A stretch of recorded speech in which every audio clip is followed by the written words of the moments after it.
Bienvenue dans cette vidéo. On parle souvent de l'ingratitude, mais personne ne parle de la générosité conditionnelle, autrement dit des bienfaiteurs opportunistes. Mais d'abord, pour commencer, si vous êtes nouveau sur notre chaîne, abonnez-vous, commentez, likez et partagez pour nous encourager, car nous continuerons de donner du contenu qui vont vous permettre de comprendre certaines réalités de la vie.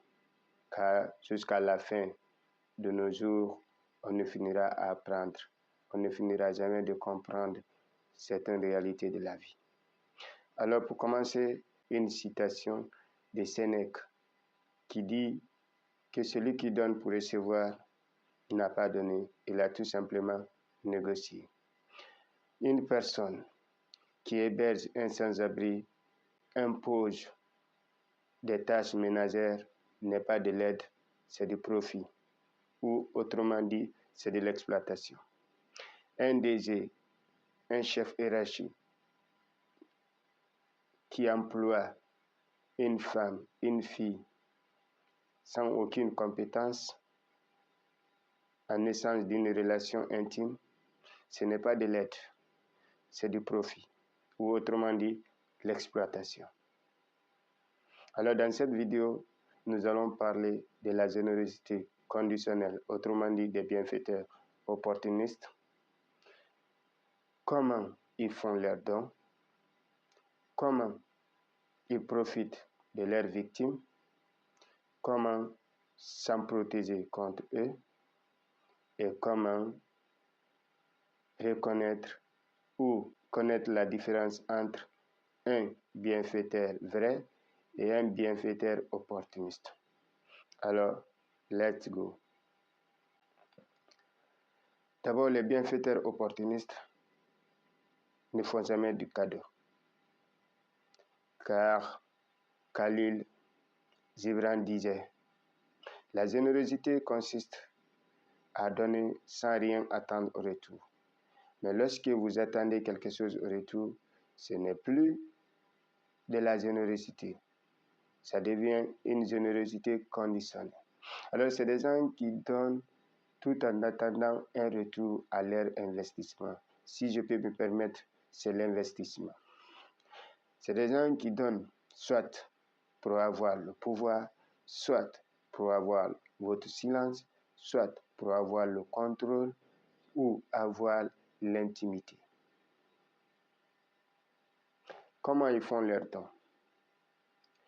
Ils peuvent te donner un emploi si tu ne travailles pas.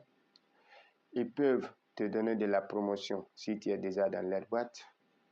Ils peuvent t'aider financièrement, assistance financière, si tu es en manque d'argent ou si tu as des besoins économiques. Ils peuvent te protéger si tu es dans une situation d'insécurité. Ils peuvent aussi te donner l'accès à certains réseaux qui vont te permettre de progresser dans la vie. Mais ils font tout ça en s'attendant quelque chose au retour. C'est-à-dire c'est un contrat qui signe, mais sans dire clairement les conditions. Alors comment ils profitent de leurs victimes?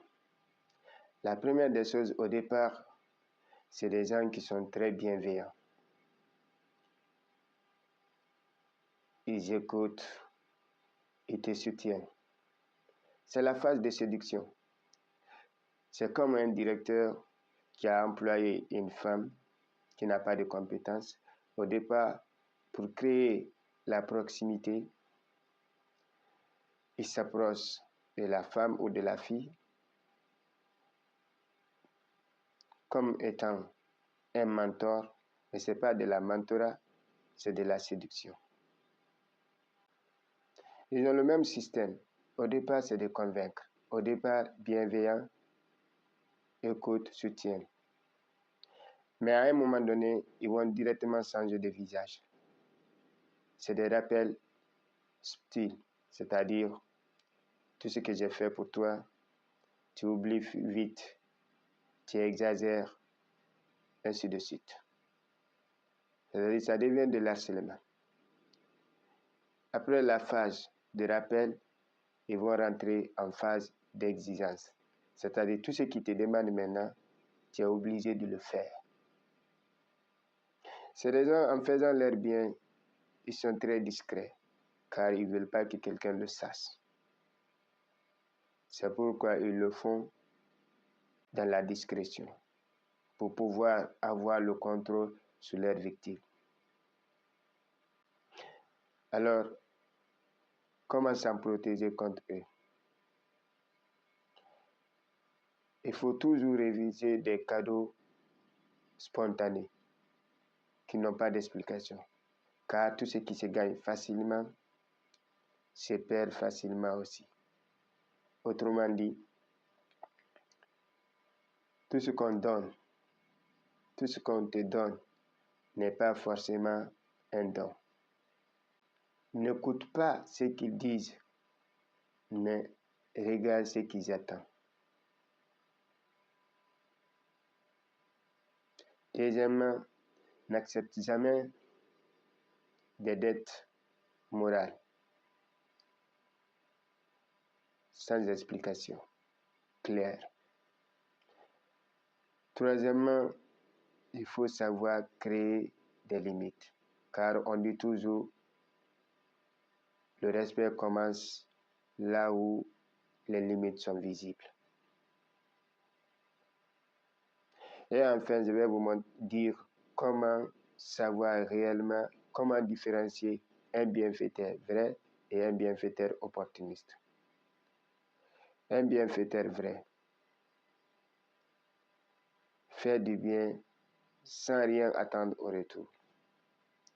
Un bienfaiteur opportuniste ne fait pas du bien, il signe un contrat anonyme, c'est-à-dire il investit et il s'attend à un retour de l'investissement. Deuxième point, un vrai bienfaiteur